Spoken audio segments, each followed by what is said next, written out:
Well, hi again, everyone. It's Megan here. I'm here with Steve, and we've just been talking more in depth actually about the Song of Songs and thought it would be great to have another video where we can go a little bit deeper into some of the themes that are brought up in the Song of Songs because it sounds to me, as we've been talking, Steve, that there are such juicy uh, images, symbols, phrases, I mean, things that are from our Judeo-Christian, quote, mythology that I think we need to, well, that's very helpful to pick back up because I just feel we have been so cut off from the ecstatic mysteries. And the Song of Songs seems to be bringing both the female mysteries, the Mm. sacred marriage mysteries, and of course the sacred marriage mysteries lead to ecstatic dance with life. And we have that from the Sufi tradition. Rumi certainly was an ecstatic dancer with life, and it's so nice to come back to the more of the Western tradition and to see actually in the Bible there's a very strong, powerful tradition of the ecstatic mysteries. So just keep riffing, Steve. Tell us what some of the more of the subjects are that we're going to cover in the Song of Songs. Yeah, I mean, it is very much about sexual, spiritual, creative awakening. Um, and what we've done in religion is cut the cord between sexuality and spirituality, and sexuality and creativity as if they're different things. And you get the ecstatic dancing in Hasidism, sorry, and you get it in, the evangelical churches. However, and I don't want to be critical of what other people do, there is a disconnect. It's very much, this thing of moving with the Holy Spirit, which is done inside a church or something, or it's done inside a synagogue, but what's missing really is the connection with the genitals. Hmm. And people are frightened of that. I understand why. I understand the whole abuse, but of sexual abuse and all those things. But we're never going to break that unless we approach sexuality as adults. And so this is about becoming a spiritual adult. Okay. And therefore, our creative sexuality is contained within us as adults, Right. with a deep awareness. So the abuse of this, Right. or locking it away and pretending that we are making some kind of ecstatic connectivity with life when it's contained within a building, I and see. there's no connectivity with the earth. Right. There's with ecstatic, my own experience of those ecstatic, what I would call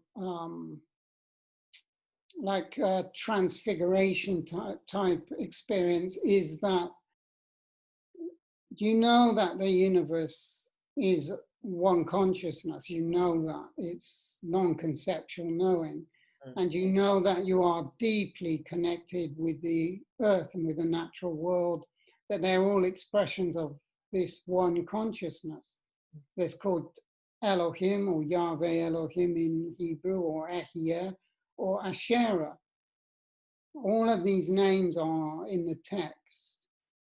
And so one of the things, for example, in the second chapter, is the heroine of the book, who's the initiate, who's initiated into deeper and deeper ecstatic awakenings of her sexual, creative, spiritual, divine self, realizes that she's a fruiting tree.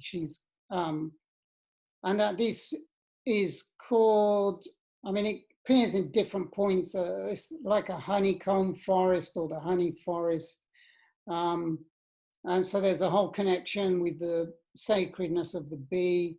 But it's important to understand that the etz in Hebrew although it can be translated as tree, it means the awakened and transfigured feminine. Oh, okay. And it also means the awakened spine. Mhm. And it also means to be awake to and as the building blocks of life, which we now call DNA. Now, I know that people, scientifically minded people, say, well, how could they possibly know about DNA? Well, they knew that it's possible to commune with the micro or level of the Holy Spirit. So whether we're communing with the macro level, the Earth itself, or the stars, the solar system and stars, or whether we go within to our cells and into our blood and bones, and we realize the fire in the atoms and the fire in the subatomic particles, we are communing with what we now call DNA. And these ancient peoples did that in Yeah. their ceremonies, and they had visions about this. So it sounds like the Song of Songs brings us into like a pathway for embodied experience rather than a pathway up. It's it's a pathway into the body and Yeah. a pathway to connect with others and a pathway to connect with all natural life. And in that way, we're in this ecstatic dance. I think of it. Yeah, I try and put it simply in that as your pineal gland opens, as your eye opens, your third eye or pineal gland, your heart opens and you expand through the six directions, you're connecting with your heart deeper and deeper um, into the core, the source of your being, which means that you're able to meet what appears as to the mind as the outer world with more and more awareness, and it will initiate you into deeper and deeper levels of awareness. Wow. So Yeah. you're able to commune with the Holy Spirit as nature, or the Holy Spirit as the earth, or the Holy Spirit as the solar system, etc., Hmm. or an individual species that you meet. Spirit of a particular animal, for example, or a tree. Yeah. I'm wondering if you could read some of the phrases that come out in the text, because a lot of the phrases, as you were reading them to me, I was like really inspired. So, can you just give us a flavor of some of those topics that we're going to be talking about? Well, in the second chapter, for example, it talks about she she becomes the embodiment of love, which is Aleph Hey Bet Hey, which means Aleph alive, Bet alive. Now, for those of people who are listening who don't know anything about Hebrew, it's a very profound equation, which is the word for love. It is the no thing, all that is embodied within you. Hmm.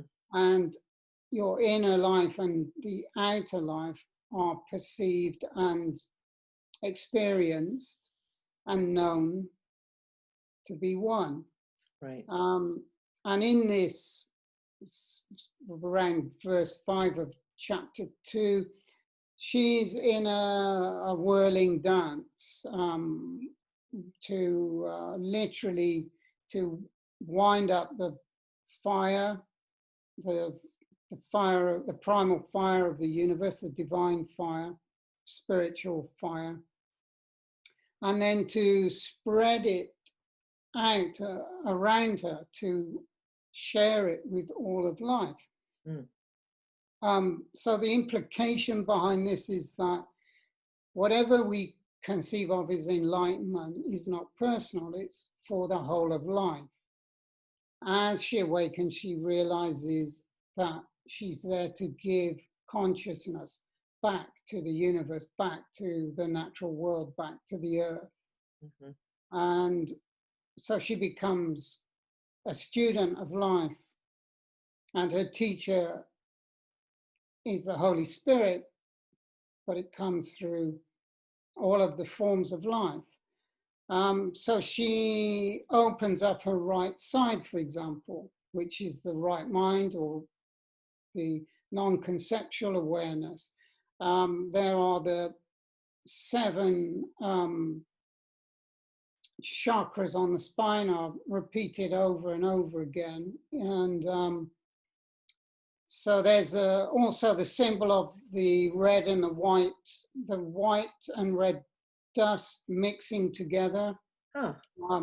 So this is in lots of traditions. It would be seen as shamanism in many traditions because that's what it is. If we want to give it a name, that word doesn't exist in Hebrew. It means to become a teacher of peace. Wow. And a teacher of love. I mean, true love, which is to be the lover of life, to be in love with life, to be in love with being alive. Mm-hmm. Yeah. You were reading me some of the symbols like the honey forest and things like that. Can you just pull out some phrases? Yeah, so she becomes the breath of love, the fire of love, the nefesh, which is the soul in Hebrew, is breathes the fire of love. So the soul is literally lit up, and that means the body and the mind are illuminated. And so this is about transfiguration, resurrection body, we can call it. So there's a symbol of the palm tree of Devora. There is this awakening again. It's the fountain breath. Mm-hmm. And the whole idea of becoming deathless. So we go beyond death into the deathless state of continual rebirth. So it's a continual, each moment becomes one moment, the present moment. So she's continually born again as the present moment. Right. Because she's holding her conscious awareness as this moment now. And so she steps then into the timeless, as well as being in a time-bound body and mind. But then her body and mind are no longer time-bound anymore because the consciousness is timeless. So it's about this liberation. She's called the beloved Magdal, where we get the symbol of Mary Magdalene from. Means fortified conduit of consciousness. And so she brings through no thing, the ayin in Hebrew, which is a very sacred word. And there's a da'at initiation as she goes into becoming sister, bride, lover of life. The bright, beloved feminine, the good, beloved wine, the spirit of the fullness of the name, Shem. It says her lips drip with honey. She's the bride of the honeycomb. She flows with milk and honey. She's the orchard of pomegranates. And so there's this whole thing around the aromatic nard. I don't know whether you've heard of the nard. It was supposed to be, an aphrodisiac, etc.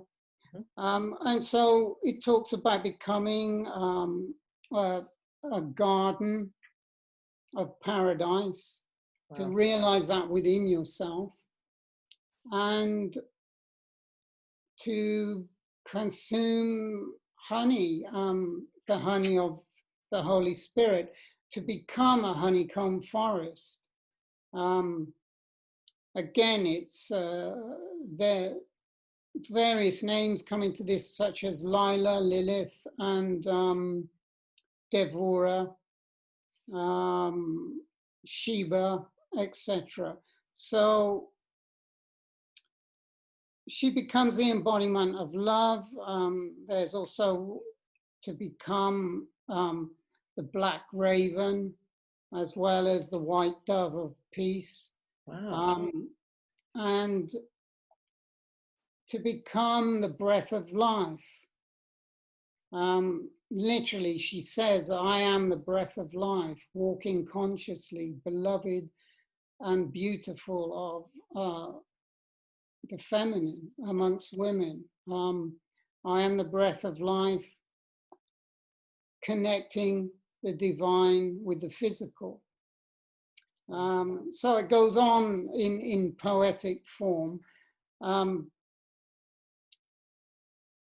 She, on one level, is complete in herself. Right. So the masculine figure that comes in has to meet her as someone who is complete. So in order for him to be her consort, he too has to be complete. And so the marriage is between two complete beings who mirror each other. Yeah.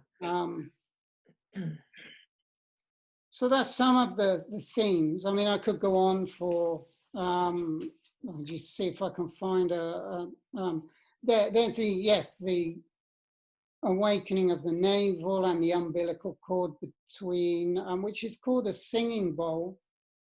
The mingling of wines in the womb, taking the grains of wheat and the new wine and mixing them together. Wow. This bread and wine mystery. And that she breathes the breath as Magdala, as Magdal. Yeah. It brings in so many of the goddess names that we've been studying in the Hebrew goddess class. It feels like it's bringing in the sacred marriage mysteries, the goddess mysteries, the how to become fully embodied as a human being on planet Earth, how to dance with life. It just feels like such a celebration of life. Yes, it's literally, she's the lover of life and the lover of being alive, the lover of being here in form and within the play of forms as a co-creator. So it's not an attempt to go somewhere else. It's to be here fully now, wherever life places us, and to the best of our ability to awaken to the fullness of life. And to recognize that each one of us is the co-creator of our reality, and we're co-creating by opening. Yeah. So, well, why don't we leave it there for now? I think you've given us a lot of food for thought and thinking about all the kind of different themes that we can learn about and practice and embody. I like that we can chant these names, these equations, and open up the portals within us to these multi-dimensional realities. So thank you for I just want to just say one last thing on that note, that all of this is an ongoing meditation, and it's about, as you put it, to embody this. It's a series of initiations that are embedded into the Song of Songs for us to become fully realized as human beings. Great. Thank you. Okay, thank you.